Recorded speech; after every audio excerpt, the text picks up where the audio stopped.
சாப்பிடுவேன். இன்னைக்கும் பல இடங்கள்ல வந்து நான் காலையிலே மாடு சாப்பிட்டு தான் வந்தேன், சாயங்காலமும் மாடு தான் சாப்பிட போறேன். என்ன பிரச்சனை இப்ப இருக்கு? இல்ல இன்னமும் சில இடங்கள்ல பார்த்துட்டீங்களா? இந்த விபச்சார ஊடகங்கள் இருக்குல்ல, விபச்சார ஊடகங்கள் திரும்ப திரும்ப சொல்லுவேன், இந்த விபச்சார ஊடகங்கள் இருக்குல்ல, தன்னுடைய டிஆர்பியை ஏற்றுறதுக்காக ஒருத்தன் கிடைச்சா போதும், அவன்கிட்ட என்ன கேட்குறான், மாட்டுக்கறி சாப்பிடுவியான்னு கேட்குறான். மாட்டுக்கறி சாப்பிடுன்னு சொல்லிட்டான் ஆல்ரெடி, 1000 இன்டர்வியூவில் சொல்லியிருக்கேன் நான் சாப்பிடுவேன் சொல்லிட்டு.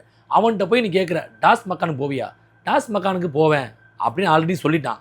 அவன்கிட்டே திருப்பி கேட்குறான், அங்கே என்ன கிடைக்கும், அங்கே சாப்பாடு தானே கிடைக்கும், அங்கே மாட்டுக்கறி தான் சாப்பிட போகிறேன்னு சொல்லிட்டான். மறுபடியும் அங்கே போய் என்ன செய்வேன், அங்கே புடுங்குவார் போய்.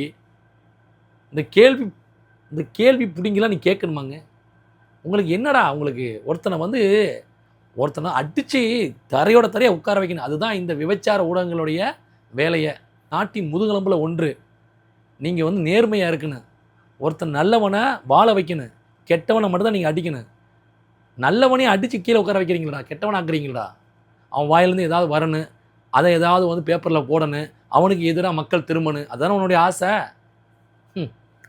மக்களே, இந்த மாதிரி முட்டா பயல்களை இந்த மீடியா வச்சு நடத்துகிறாங்களே, அவங்கள பற்றி நீங்களே வந்து ஏதாவது சொல்லிட்டு போங்க.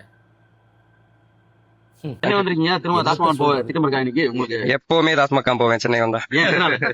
ஏன்னா சாப்பிட தான் போனோம். என்ன விரும்பி சாப்பிடுறீங்க? மாடு தான் விரும்பி